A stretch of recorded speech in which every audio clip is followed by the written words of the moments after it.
FLOGcast Network. Jay Ruff in the house today. Glorious Wednesday waiver day. Today I am joined by No Big Deal. Our co-host for today is Mr. Q Blonde. How's it going, Q? And it's going great. But I do have a question for you just to start this podcast off. We all want to know, how many hours did it take you across your 21 leagues to do waivers this morning? Oh boy, good shocking question there, Q. Caught me off guard, but I mean, heck, it's wild because heck, you know, when you're in 21 leagues, I did set my alarm for 3 o'clock, 3 in the morning, but I didn't even have to use it. I was already up, but it did say it would process at 3 o'clock, but sometimes it doesn't. Ours didn't process until around like 4:15, 4:30, but other leagues did.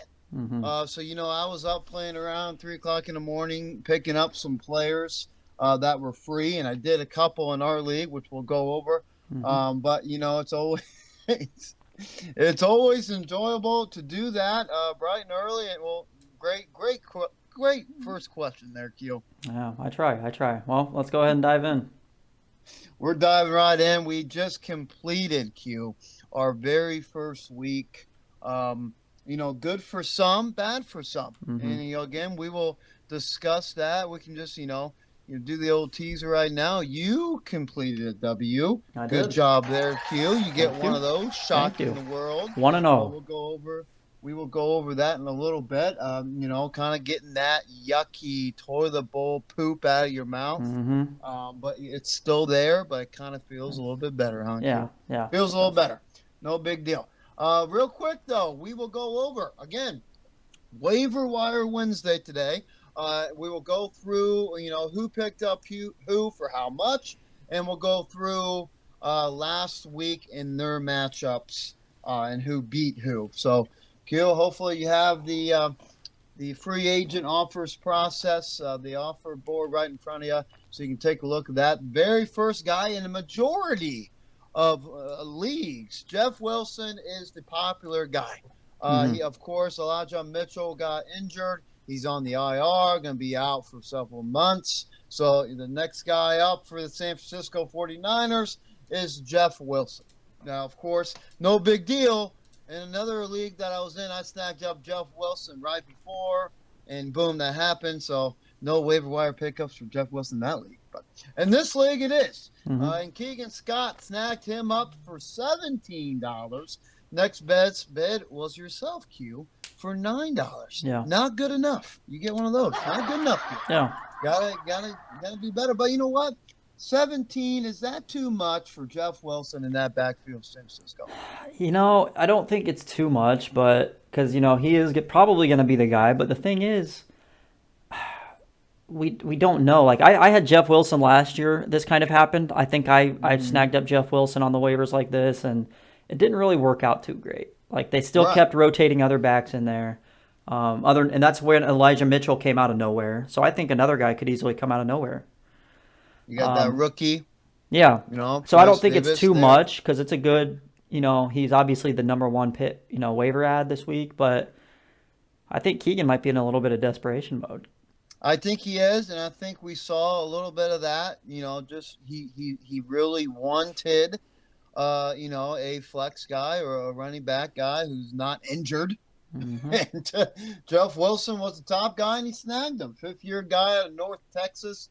Not drafted, but he's got the main role there in San Francisco. I've never been a guy who, you know, really relies a lot on San Francisco running backs. Yeah. You know, I did draft Mitchell, but it's not, you know, and then I picked up Jeff Wilson. But it, like the past of running backs there don't really scream, you know, got to go get this guy or number one running back. You know, it's never been like that in San Francisco. But with Jeff Wilson, good flex play, I believe, possibly starting out. We'll see what he can do there. Again, you were second place there, Q, for $9. Tennessee Titans threw in 6, and I do believe that's it. Shockingly, for Jeff Wilson. Of course, no bids being entered for the Terry's Terrorists. Big shocker there. Big shocker there. Next guy, the highest bid was my boy Curtis Samuel. I snagged him up for $12, and I heck, I was kind of surprised. A guy who was just a duo when it comes to multi-threat on the ground, in the air. He had 8 catches, 55 yards for 1 touchdown, 11 targets is what got me excited, Q. He was looked at greatly, and of course he carried the ball for 4 times and 17 yards. Is that price good for Curtis Samuel? Yeah, based on the other bids, Keegan put in 9, TC put in 8, I put in 4. So I think it's good. So this is what was great. When you watch Curtis Samuel, and I did a little bit on the red zone last week on Sunday, he looked like what we were expecting last year before injury. Yeah. Because if you remember his last year in Carolina, Q, he had a very great year. He had 850 yards, but he was also a threat on the ground at 200 yards. Yeah. So again, we were expecting that last year, his first year in Washington. Yeah. He looked like that guy coming back this year. Just that first game. I know it's his first game, but that's one of the main reasons why I threw the 12 buckaroos at him. Yeah. That also I'm kind of in desperation mode too. I need some wide receivers. Curtis Samuel can fill that little tiny hole that I'm looking to fill, and that I would feel comfortable at having, be my wide receiver 2 or 3 option if he continues to do this. Yeah, and Samuel, I think it's safe to say he's probably playing with the best quarterback he's ever played with when it comes with Carson Wentz. Right. Well, look, seriously, he was playing with Sam Darnold in Carolina, and then who knows who it was before that. And, Curtis, like you said, he's going to be a wide receiver for you, but they play him in the backfield as a running back quite a bit. It's almost like a Deebo Samuel kind of role, you know what I'm saying? So, right. It's valuable. Yeah, I like that pickup. Okay, I did another one. Of course, those pickups right up trying to get up Curtis Samuel. You mentioned them. Only a couple more bids, but I picked up the next bid was Devin Der Divernay. Yeah.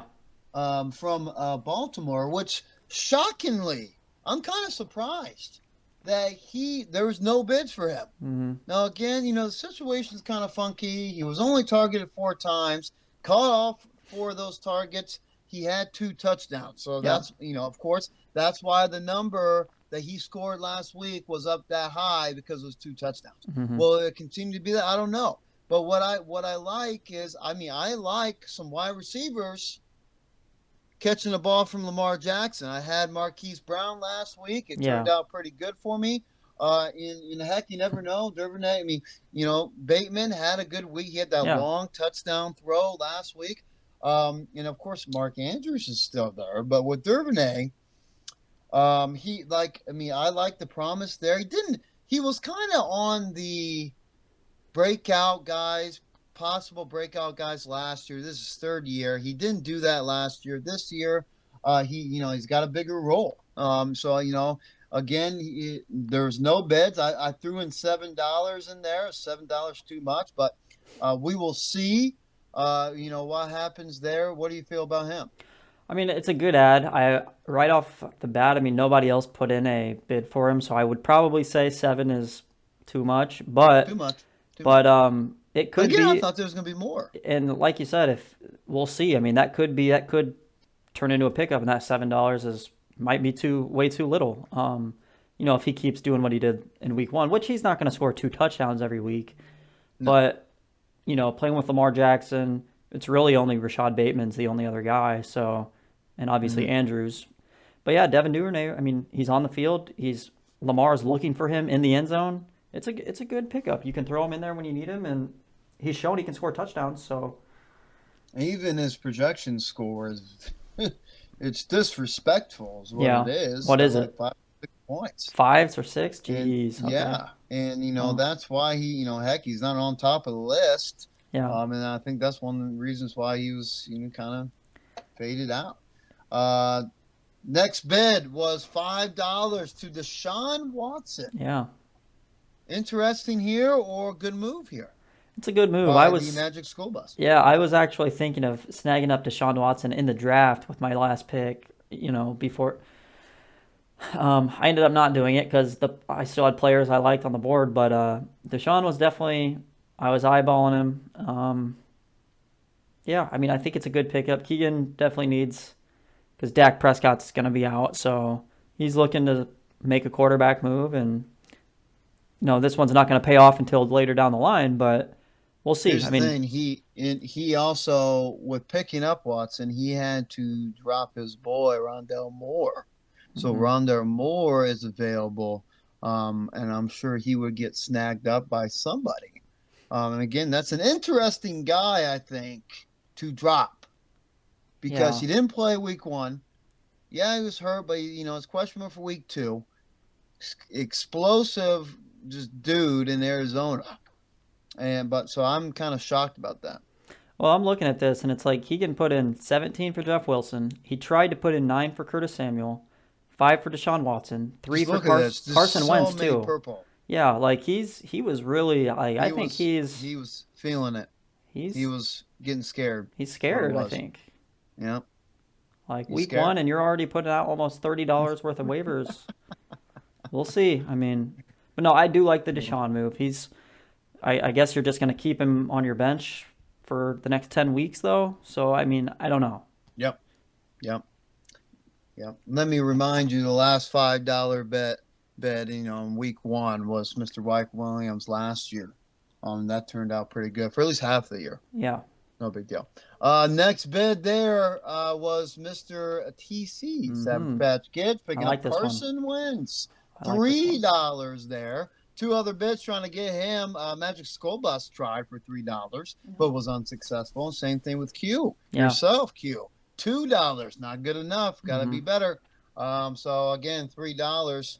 Very good week for Wentz. Yeah. He had some, very good wide receivers pitching in, and the rookie and Curtis Samuel we talked about. Terry McLaurin's still there. So he had some, deadly weapons possibly. Yeah, I like the Wentz pickup a lot. There's a reason I, tried to get him myself. Keegan tried to get him too. I mean, I think it could be a nice fantasy year for Wentz. So but TC's got Herbert and Burrow. So I mean, I don't see you ever benching one of those guys, but we'll see. I mean, it's either way. You got him for $3, so it's not like you're. Could be stash bill for his buy. I don't know, or a possible injury backup. We'll see. Magic School Bus picked up Los Angeles Rams defense, and then TC back at it again. Shockeroo. Well, picking up a wide receiver. You just passed up like Patriots. two of your own pickups. I did not, Q. Pay attention. Huh? Oh, well, I see. It says you're unsuccessful for Robbie. How are you unsuccessful for Robbie Anderson? If nobody else. Because the involved player was already dropped. I see. Yes. Okay. Robbie Anderson. Would you just stick to the script? Kendrick Bourne snagged up by TC. I don't know why. He had 1 target for 1 catch, 41 yards. Maybe that 1 catch was really good to TC. You do know why, though. We do know why. Yeah, I do know why, but I don't know why. It's 1 catch for that 41 yards. Must have been a good one. TC snagged him up. But yes, that 3 o'clock or 4 o'clock morning I had this morning, Kill. Robbie Anderson was one of them I snagged up. Okay. Gotcha. There you go. You all right? Yeah, that makes sense. All right. Well, I saw you picked him up in the recent. That's why yeah, okay. Yep, snagged up old Robbie Anderson, which again I was kind of shocked. But here's the thing. Okay, he was targeted 8 times, caught at 5 for over 100 yards and a touchdown. Yeah. If you erase the name to that, you'd be like, boom, yes sir, let me grab another. But it's you show the Robbie Anderson name in front of that, people get back, they hesitate. Yeah. But let me say this, Robbie Anderson, he is not good playing with Sam Darnold. Yeah. I mean, it's safe to say that. Sam Darnold, played with Sam Darnold, did awful. The year without Sam Darnold, he did good. Yeah. The year with Sam Darnold, he did bad. Yeah. Now, the very first game, boom, he's over 100 yards. First game. So, I mean, not a bad guy to snag up on your bench and see which Robbie Anderson are we going to have? We're going to have the Sam Darnold one or the new guy that just loves him some bacon, Baker. See what I did there? And then, just going with him. So, for some free food, I like free food. Yeah. Which, it's enjoyable. So I snagged him up early in the AM. Yeah, like you said, it's a good guy to stash on the bench. Robbie's always been one of those guys where he's always at the top of the free agent pool. You know what I'm saying? Like year in, year out, he's always right there on the top of the wide receivers. Usually, or he's on someone's team. But if he's not, he's right on the top. So it's a good ad, especially with a new quarterback. We'll see if he can keep that volume and that production. But, yeah, I mean, I like it. All right, we will see. Okay, let's move on to our matchups for last week. Okay. And, of course, we'll just go ahead and get this over with, of course, my matchup. We'll start with that one since it's right in front of me. And I want to get rid of the pain. The LeBron Kings going up against the Brownie Batter team. Brownie Batter with 155.9. And I scored a whopping 102.6. Moving on to the next matchup, we got the Philadelphia. I get one of those.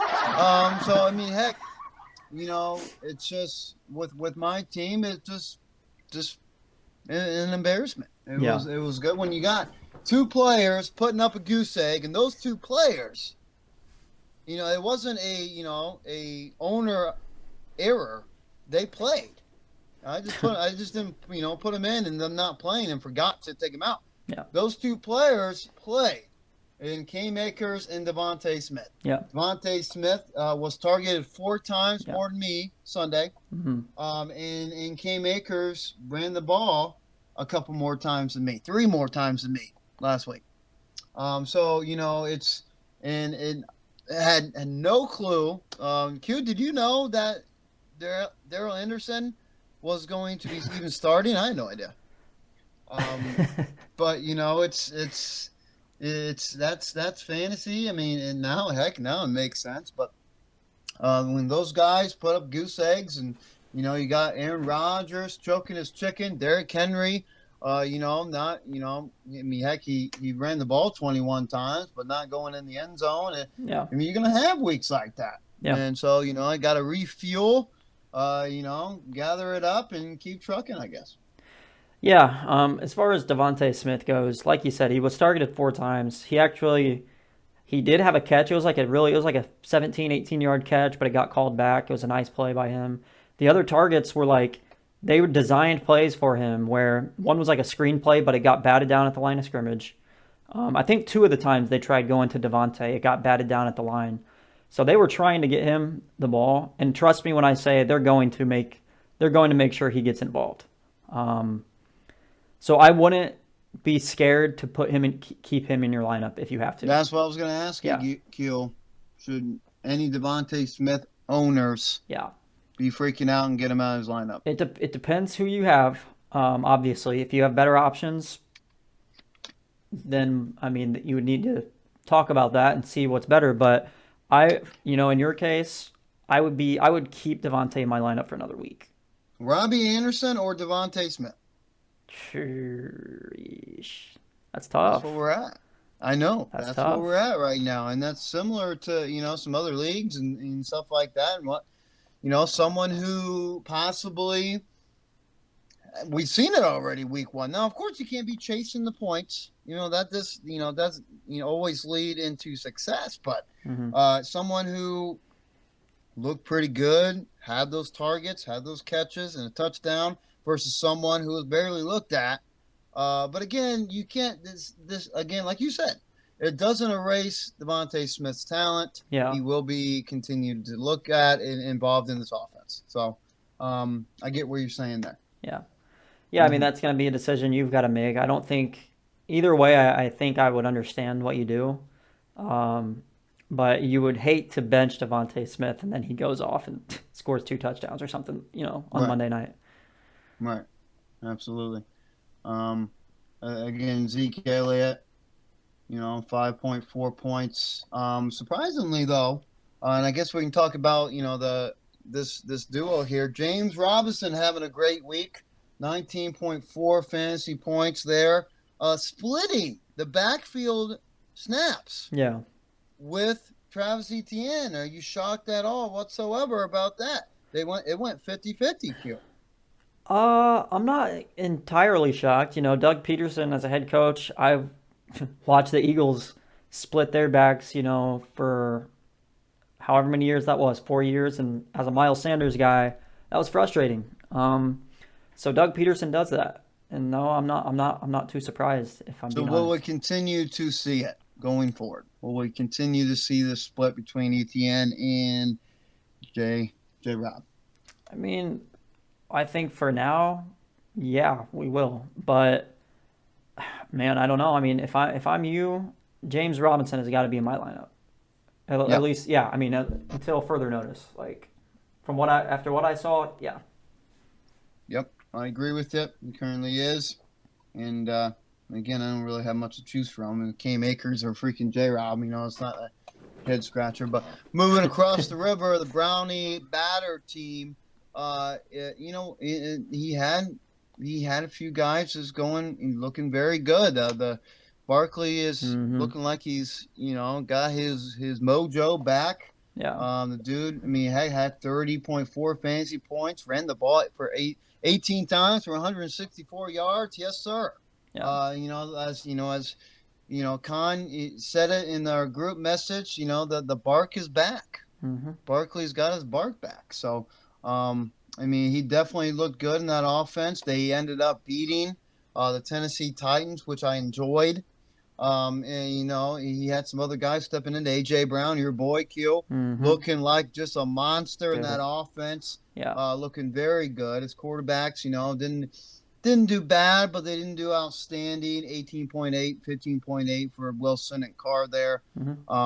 David Montgomery, like we predicted, Q. He was not a first-round draft pick. Yeah. And he kind of proved that. Even though his team won against San Francisco, again, a weather that maybe should have ran the ball a little bit more than they threw the ball, and he still had 6.5 points a game, or last game.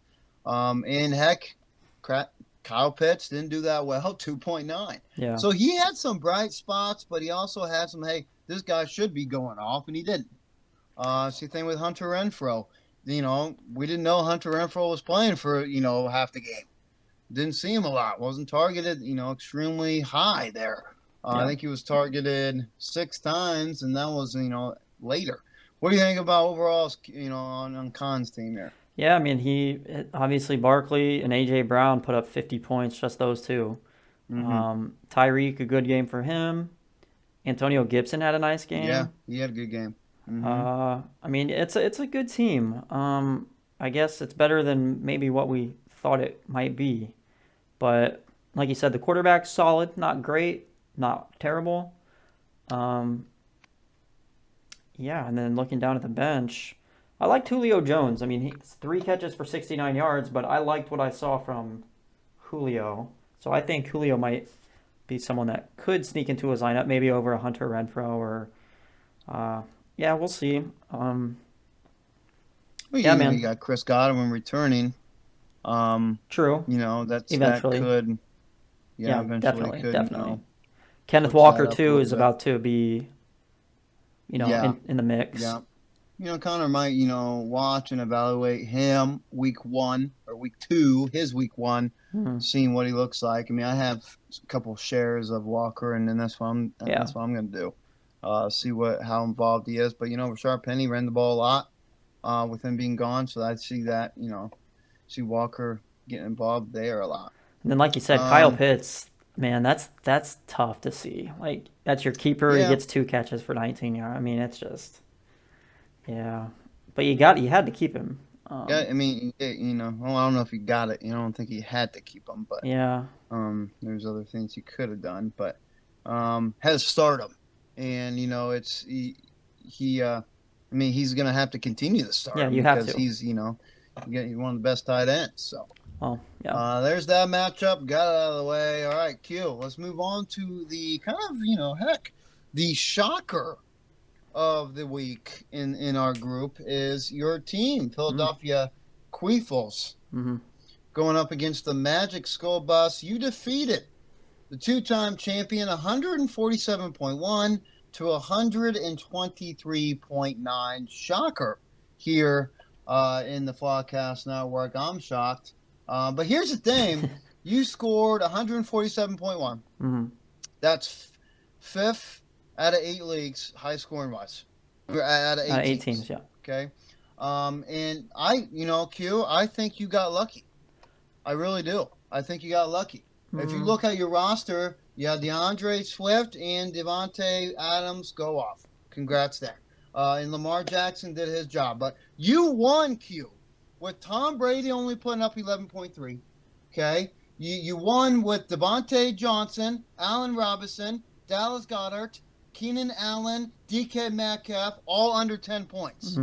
How is that lucky? So I feel like that's lucky. I feel like that's like a good sign for me that I won. You won with only 1, 2, 3, 4, 5 guys scoring over 10 points. Yeah, that's lucky. Well, I agree. One of those being Tom Brady. Yes. Tom Brady is supposed to be scoring more. Yeah. This is a good thing for you. No, I see what you're saying. Yeah. You. Okay. Yeah. Because I think these players that you just listed will be usually over 10 points. Not Allen Robinson. Yes. But yeah. Yes. Okay. I'm with you here. Okay. Okay. Yeah. Okay. Yeah. And so your team is going to be more. Your team's going to be scarier. Yeah. Possibly, potentially. I think so. Of course, Keenan Allen went out. But you could. You do have Jamal Williams looked freaking good. Yeah, he did. He had touchdowns. A good backup. You'd have Darrell Anderson on your bench. And you got Elijah Moore didn't have a bad week. Chris Godwin possibly returning. Yeah. So you had some replacements there, but again, I think you got lucky on the win because some of these guys that scored under 10 should be scoring more. Yeah. Yeah, I mean, overall, I think... And Christian McCaffrey. Yeah, that was another one. Christian McCaffrey should be scoring more than 13.7. Yeah, exactly. I think my team kind of pooped itself, other than DeAndre Swift and Devontae Adams. And Lamar did pretty good. You're lucky you went up against a cupcake. Well, I think that's what I think his team just pooped himself too. Like and they now it's a little bit of a cupcake category. Is it? No, yeah. I think his team is still good. I don't know. Well, I mean, he also didn't start Jalen Waddle, didn't start Gabe Davis. Well, yeah. Stop. When I looked at the roster, right, it turned 1 o'clock. I looked at the roster, and I was like, why? Why did he not start his first overall pick in Jalen Waddle? Makes no sense to me. Yeah. That was probably the dumbest move so far. Well, heck yeah, so far this season. Yeah, I think we put it up in one of the dumbest moves so far this year. I mean, for the category to be the rest of the year. That was so dumb. Now it's easy now to look at it because of the heck he had 15.7. But this dude was your number 1 pick. I'm not gonna get a pick number 1 if I ever get one and freaking just put him on my bench. Like we'll see what he does. No, idiot move. The Kesey disease is coming back to him. That was a pathetic move, Q. I am clueless how this guy has won 2 championships and he thinks putting Jalen Waddle on the bench is going to give him success. Makes no sense to me. It's mind-blowing. Overreacting or no? Help me out here. No, I mean, I think you're right. And in Gabe Davis, too, I was surprised that he left Gabe Davis on the bench because... Well, I get that one, but Jalen Waddle, no. After what we saw, I don't know. And Mike Williams, he started Mike Williams, got him 2 points. Marquise Brown, he ended up scoring a touchdown, so that kind of bailed him out there. And then DJ Moore, Keegan loves DJ Moore. I don't like DJ Moore. Like I don't know. I understand he gets over 1,000 yards, but this is what I see from him almost week in, week out. It seems like that's why I stay away from him. Well, again,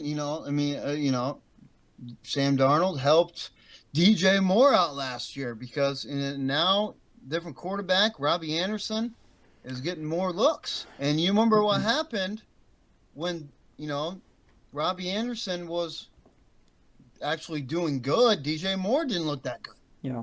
So it's kind of a seesaw of these players here, boom or bust between them. But if you look at his roster, and you have it up, right, Keel? Yeah. If you look at his roster, you probably ask, okay, well, who's he going to put? And that's probably what Keegan's saying right now. Who am I supposed to put up? And Waddle, and who am I supposed to replace? I would start Waddle over Mike Williams. Yeah. Yeah. Because, heck, again, it's such a boom or bust for Mike Williams. I've experienced it before, especially towards the end of the year. I probably would have started Waddle over Marquise Brown as well. Yeah. I probably would have. And so it's just two of them right there. And now I'll definitely start him over DJ Moore. I think DJ Moore and Waddle, it was like right there. They're just right there. And it just blows my, Yeah. Like, why would he think that would be okay to do? The heck, if he benches him again, I'm going to text him. Like, hey, if you're not using your number 1 draft pick, give him here. Yeah, I'll take him off your hands. Because I'll use him every week. Yeah, it just blows my mind how he thought he was going to be successful having Waddle on his bench. And I think, I know you might not totally agree, but I think Gabe Davis needs to be in the lineup every week. He does. Now, he's on the best team in the league. The Bills are the best team in the league. Absolutely. And he is. And, I kind of we kind of like McKenzie. Yeah, Isaiah McKenzie. Who's on currently. Like, thought about picking him up. Mm-hmm. Because of that high offense. He's going to get looked at, can continue, catches there. Yeah, so, the Bills scored 31 points, and they also had 4 turnovers. So they could have scored 50 if they didn't turn the ball over so much. But, if I was Gabe Davis, would be in my lineup every single week. And so would Waddle. And I think Waddle should be as well. Yeah. Absolutely. And so Keegan, that's why, his team, doesn't look that bad, but if you put Keegan's brain in right now, that's why his team's a cupcake team, because he's making stupid decisions like this. It's just silliness to me. Yeah. Silliness, Q. And he will find himself on the bottom of the barrel again, fighting to get out of the toilet bowl if he continues to make stupid moves like this, and he deserved every point on every loss right here this week. Yeah, he did. Again, even if he would have put in Waddle, he still would have lost technically. But again, at least he would have won. Lost being smart. He wasn't being smart here. Yeah, I agree with you. Okay, well, good. We're buddies. Yeah. Let's move on. Let's move on to next matchup right here. Savage Patch Kids going up against CD's nuts. Going up against them, and so 161.2 to 121.3. Big blowout here. Savage Patch Kids just embracing the tank mode. Well, I'm sorry. We shouldn't call it that anymore, because that's what he said not to call it. Yeah, the finding a gem mode. Is that better? I think that is. Okay. Finding a gem mode. I'm sure there's another term for that.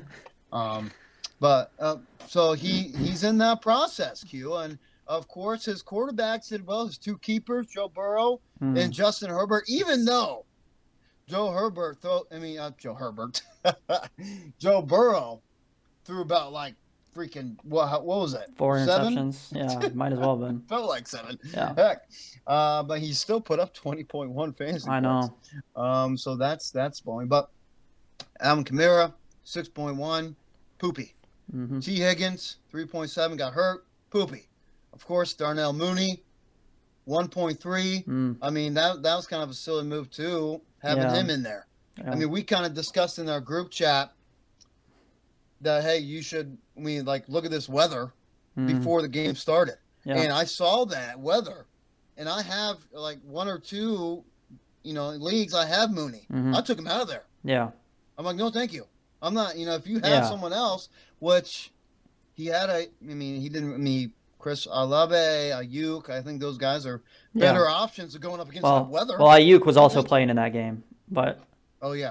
Olave, anyone that's not Joshua Palmer even, I don't care.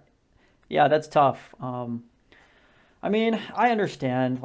He drafted Mooney probably decently high. I can't remember which round, but so I kind of get it. But then again, like you said, if you have a better option, you got to pull. If they're playing in a monsoon, get them out of there. It's too risky. Yeah. It really is. And, especially if you're trying to win, which hopefully TC, that's what he's trying to do. It doesn't look like it, but hopefully that's, we got to think that way. He, it's like you got to take him out. But again, his team just did not look good. But who did look good, Keel, and we give crap for A.J. Dillon. Is A.J. Dillon. Crap. He kept getting the ball. I mean, he had 10 carries for 45 yards. Still, I think, he had less carries, I believe, in snaps than A.J. Jones. Or Aaron Jones, sorry. I do believe that's true. But, he also caught the ball 5 times for 46 yards. So A.J. Dillon looked good against Minnesota. Yeah, man. I think we may have we gave TC a lot of crap, but after week 1, I still think he drafted him way too soon. That's not. I think he definitely did. But I wasn't like bashing him for A.J. Dillon is awful. No, I just think. Let's see one more week. Let's see one more week. Yeah, but if he gets another week with 10 carries and 5 catches, he's got to be in the lineup every week. And he had his second flex option. I guess I just forgot that he has the backfield for the New York Jets. Yeah, he's got Michael Carter and Breece Hall, which he started the right Jet. Yeah, and so that's going to be interesting moving forward. What he continues to do there. It's going to mess with TC's brain. Like, who's going to be this week? So he's really got to watch the crap out of this backfield here in New York and make sure who look. So I think again last week Michael Carter looked better. Yeah, he really did. He looked more explosive. His jukes were better. His cuts and his carrying the football was better than Breece Hall. Personal opinion. Totally. And Michael Carter's in year 2. Usually and Breece Hall is still a rookie. It takes rookies a little while to get acclimated to the game, especially at the running back spot. It's you got to know your pass protection. Usually, that's the main thing that gets you on the field. You could be the best athlete, you could be the best runner, the best receiver, whatever. But if you blow pass protection as a running back, you're not going to play. And so Michael Carter, I think Michael Carter proved last year that you can put him in your fantasy lineups. And he's doing that once again. So if I'm TC, Michael Carter and A.J. Dillon are in the lineup, at least going forward until further notice. I agree. Yep, I agree. Okay, let's go on Scotty Benzine's team. Tyreek Hill. Really, that's what we have to say. Tyreek Hill, Patrick Mahomes went absolutely nuts. 39.9. Tyreek Hill, what are you talking about? Put it together. Huh? Tyreek who? Put it together. Oh, Tyreek who? I thought you said Tyreek Hill. All right, there it is. Like, we're together. Just a little bit delay there. He had 5 touchdowns. He went 30 for 39, 5 touchdowns in the air. Prettiness. Yeah, definitely was. He looked like he was 2 years ago. The number 1 QB in this league. He was flowing against Arizona. He was, and I think, we talked about this a lot leading up to the season where we said, I think we ranked Mahomes probably a little bit lower than number 1. I think we had him like 3 or 4, but or you might have had him even 2. But we told you that Mahomes is going to be just fine without Tyreek Hill, and he proved that I think week 1, and he's going to keep doing this. He might be even better without Tyreek Hill, honestly. Yeah, heck, he looked very good. Kelsey's still heavily involved, which was expected, and he definitely he looked very accurate. That's for sure. Now here's my thing. I'm going to announce it right now, Keel. Okay, I'm announcing it. What I really love everything about this league, but what I dislike the most is game day chats. Our game day chats is just extremely painful in our group chat. And so I'm going to announce it with no disrespect. I'm going to eliminate myself from the chat right before Sunday, because every time Sunday comes around, I look in a chat, I see 5 or 6 just back to back Scotty is heavily involved in this. If someone of their players score, they have to, and you're involved to say, too. "Oh, I am. I know." You have to say, like, "Oh, Patrick Mahomes. Oh, we got Patrick. Oh, Pittman. Oh, Sutton, Henry. Oh, boom, baby." Like, that's what they all do. Yeah. You can't just sit at home on your chair with a cold beverage in your left hand, get a good fist bump on your right hand, no texting involved. You guys can't do that? I mean, we can't be excited for our players? No. So be successful with pride. We can do a good fist bump, do one of those. You don't have to go as soon as you score. Oh, like no one in the group knows what's going on. Yeah, no one in the group. Yeah, it's just like when we when we get a crazy alert. Every one of our, maybe besides Marcus, but everyone in our league, we have the ESPN app or multiple fantasy apps. So if someone gets hurt or someone like big trade, oh hey, Billy Joe got traded, and then we traded in the group. Billy Joe got traded. But oh hey, we have the same app. Okay, we see it. Now here's this. So I'm like, we're all watching football. Yeah. I see Michael Pittman scoring. You don't have to post it in the chat. That's the thing, though. I didn't see Michael. I wasn't watching the Colts game. So it doesn't need what did you do with that information though? Oh, good for him. Yeah, I mean pretty much that. I mean it doesn't have to be done. I mean, I am eliminating myself from the chat. No disrespect. I think it's fun though. I mean, you say it's painful, but it is not fun. It just because it makes me not want to look at the group chat. Well, it's just because it is. I think that's silliness on you. I think that's silliness on you. Yeah, no, it's not. It's annoying. We're all excited. We're excited. We're rooting for our players. Show excitement by yourself. That's what needs to be done. Contain the excitement. That sounds depressing. With a good. It is. Yeah, it's enjoyable. Okay. At least you do it with pride. Dang it. No fun here. Hold it in. All right, with that moving forward. I mean, heck, Jameis Winston, though, looked well also. So a big win out of Atlanta, 23.5 fantasy points. Well, we continue to see that in New Orleans. I mean, shoot. Scotty already got him out of his lineup, I'm pretty sure, for week 2. Shocker. But scores points, take him out. Yep. I mean, he is going to be playing Tampa, I think, week 2, right? Yeah. So a tougher matchup, but is he putting Tua in there? Yeah, he's got Tua in. Okay. I would still. I mean, I don't know. That's tough. You're playing the matchups, but I like Jameis this year. I really do. I think we talked about it right before the season. If Michael Thomas scored 2 touchdowns, didn't he? Week 1. Yeah, and Landry. Landry looked good too. Did he? Yep, he said if Michael Thomas comes back into full form, that Jameis Winston Michael Thomas stack could be big. And at least for week 2 right now, he's got neither of those guys in his lineup. Right. And this is kind of a similar situation with you, Q. I mean, he took the dub, but he has 4 guys scoring over 10 points, and that's it. 3 of his keepers right there, Eckler, Harris, Lamb, all scoring under 10 points. Yeah. So, of course, Patrick Mahomes carried the load. He carried the, hail to the Chief team, which it should be named. But he carried it. Michael Pittman Jr. did very well. Looked like the only wide receiver on that team.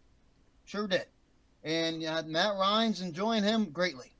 But again, and then Miles Sanders. Dude, what'd I tell you, boys? You didn't say nothing.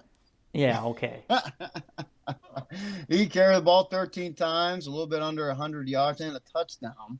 I'm still not going to hold my breath, Q. I'm still not going to say that he is the best player in the world or if he's a top 10 running back. I'm not going to say that. He had a good week. Let me continue to see it. Okay. Fair? Fair. Okay. Fair enough. But he did look good. He did. I'll give him that. Okay. He looked good. Okay. But again, let's see if Michael Thomas will continue to be on the bench. I think I would have started Thomas over Sanders. I would have started Thomas over Sutton. Personal opinion. Yeah, me too. And I do have a lot of those guys. More Thomas than Sutton, but I think that's something I would have done. And now, he put in Kareem Hunt. Yeah. He's got a couple of decisions here to make. He's got Michael Thomas. What's he going to do there? Kareem Hunt. What's he going to do there? Quarterback issue with Tua and Jameis Winston there. What's he going to do? I don't know. I'm interested to see, obviously, because I'm playing him in week 2. That'll be a nice matchup right there. So hopefully he makes the wrong decision. Yeah, let's hope. As of right now, he has Michael Thomas on the bench. He has Kareem Hunt on the bench. Yeah. So okay. We'll see. I see that changing. I see that he will start Michael Thomas. I mean, who's he gonna start him over though? Over Sutton. I agree with you. I've been on the record saying I don't like the Broncos receivers. I don't like Sutton. I mean, Judy did look good, but that game, we can't just always bank on that. I know. Just not. But I just think Michael Thomas is just overlooked right now, even though he just put up 20-some points. Yeah. He's still projected less than the rest of Scotty's starters, which maybe that's what he's looking at. But like you said, you can't always go off projections.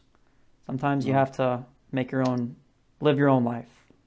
Live your own life, Scotty. Live your own life. All right, let's move on to the last matchup. The 3-time champion, defending champions, Tennessee Titans, going up against Terry's Terrorist. In Scotty's mind, he won the championship. Jake McKinley won. Give it to him. Yeah, give him the ring. Yep. Give it all. What are we doing here?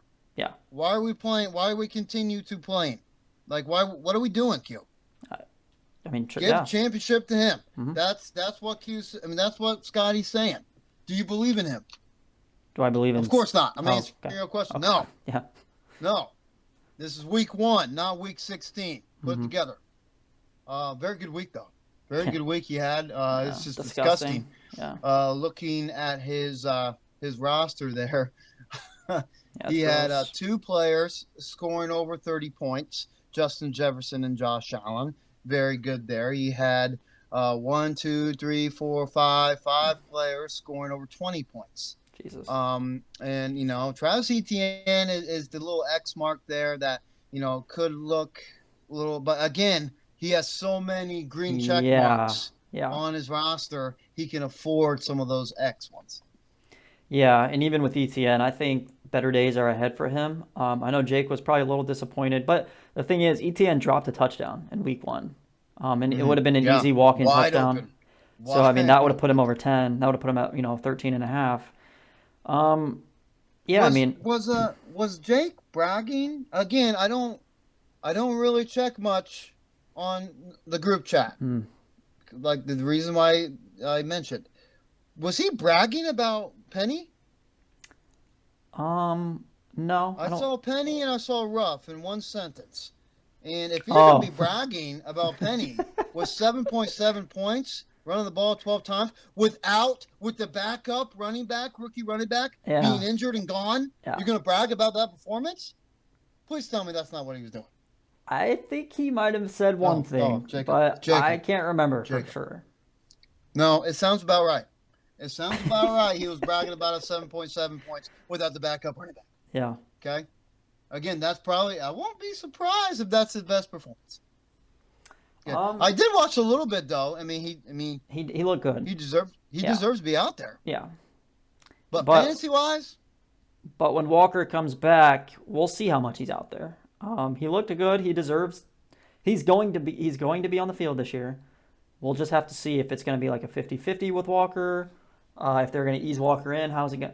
I mean, but the thing is, bragging good though. Bragging good, Q. No. I think he might have been just bragging a little bit to get under your skin. Who brags about a penny? Yeah. Hey, look, I got a shiny penny, brand new, just came out of factory. No. Yeah. It's 1 cent. That's what this is. He's 1 cent to his $1 million mansions he has here with Jefferson and Jonathan Taylor, blah, blah, blah. Yeah, he's got the best. If you want to brag about that penny, go ahead. He's got like the best 5 players in the league, but yet he's bragging about Rashad Penny. It's only because I dislike him. I know. That's the only reason why. But take it, Skin. You look at his bench. He's probably giggling right now on his way to work, listening to us. He might Good be. for you. But take a look down at his bench. He's got some Yeah, guys he can. I was just going to talk about that. Mhm. Beautiful bench, and Clyde Edwards-Helaire is included.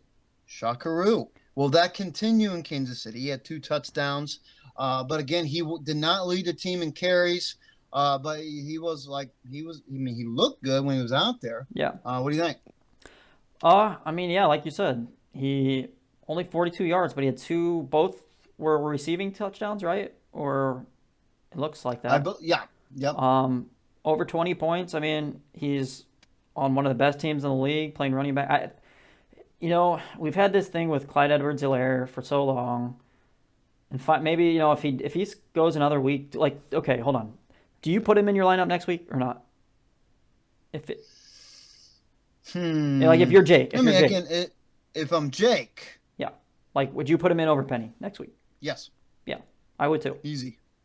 What about, would you put him in over Amon-Ra St. Brown? No. Okay. I agree. Because look at St. Brown. He looked good. Yeah, targeted over 10 times. Yeah. And he looked good, and that was all done. Well, he did have a touchdown. I'm not looking at the stat. He did. Yeah. So but again, main target there, and we've mentioned it a couple times with a couple players. We got to see more. So I got to see more with Clyde Edwards-Helaire, but I do feel good enough as a second flex option over Penny. Okay. I think I would put him over Bateman as well. Yeah, definitely. Because Bateman's just right there, and Bateman had a good week. I mean, he had a good week, too. But if he didn't have that long touchdown, he would have had literally a terrible week. You're right. Yeah. You're right. But I think Clyde is the best on his bench. Yes. Christian Kirk is there too, like you said, and even Jahan Dotson, the rookie out of Dotson looked good. He looked good. He definitely looked good. But again, that Washington team looked good. Yeah, they did. A lot of good receivers. Well, when you put Carson Wentz at quarterback. Oh boy, here we go. Here we go. But he was targeted 5 times and he had 2 touchdowns. The rookie. So again, it's probably another situation where we'll see what next week looks like, and he can afford to do that with some players. Exactly. He can afford to put some players in. Let's see next week. Well, the next week looks like. But I don't think he should be starting Penny. No. I'm looking right now to see. Yeah, he's got Clyde in for next week already. So we'll see if he does it again. Over Penny? Penny's still in there. Penny is still in there. Oh, here we go. Who do you put over then? Who do you put Clyde over then? Brown? ETN. Oh, yeah. Yeah, I could see that. I mean, yeah, but we'll see if Clyde does it again. He's a little scaredy cat with ETN now. Oh, that's his number 1 pick too, wasn't it? ETN, I think. No, yeah. I think it was. I don't have it up. But I think you're right. Yeah, it was up there. Terry's Terrorist. Quarterbacks, no show. No show for Terry's Terrorist. I wonder if he even knows. Did we? Did you text him about Sunday? Oh, crap. Yeah, he might have text him. So he might have missed week 1. Yeah, well, crap. But I mean, he had a good week. He did. Besides his quarterbacks, those are the only players, including the kicker and the defense, that scored under 10 points. Trey Lance and Matthew Stafford. I don't see that happening a lot. Both teams lost. Under their respectable quarterback. So, but everybody else did really well. Deebo Samuel, probably the most disappointment of his keepers, 11.6. But Joe Mixon is continuing to just look like a dog out there. 27 carries. Yeah. Had no touchdowns and still had 18 points. Yeah. So he's heavily involved in that offense. Fournette is as well. His running backs are very solid. Fournette, Mixon, and James Conner. Those guys right there are very good. The whole team. And then he's doing all that. Some guys chilling on his bench with Drake London. He looked good. Rookie, very first game there. Cordell Patterson with 21 Gs. I mean, goodness. 22 carries, 120 yards, and a touchdown for Cordell Patterson. Yeah. I mean, no one was close either, I don't believe. I think the next close was the quarterback. I think it was Mariota. Wasn't he the second in carries? I'm not positive, but That wouldn't I think surprise I was me. looking at that Yeah. earlier. Yeah, I me. mean, again, all this happened for him, and he lost. Mm-hmm. 169.6 points. So hopefully next week his team chokes the chicken because they're going up against me. Mm-hmm. But again, lots of good things there for Terry's Terrace. Yeah, a lot of good things. You would hope you'd get better quarterback play, but like you said, he scored almost 170 points. Oh, yeah, I apologize. Kicker, Matt Gay had 6 points. Okay. But, yeah, so those three are the only ones. But, yeah, again, you see those quarterbacks definitely, those probably being that's not going to happen. Scoring games. Exactly, yeah. So I think Marcus is in good shape. Okay, good. Anything... So again, I had the lowest points of the week, followed by TC, and then the Magic School Bus. Mm-hmm. If all three of us lose again, now of course we will move on. I mean, we will discuss this week's matchup, in our next episode, possibly be Friday. But if the Magic School Bus is going up against Savage Patch Kids, so one of those guys will lose, win. Yeah.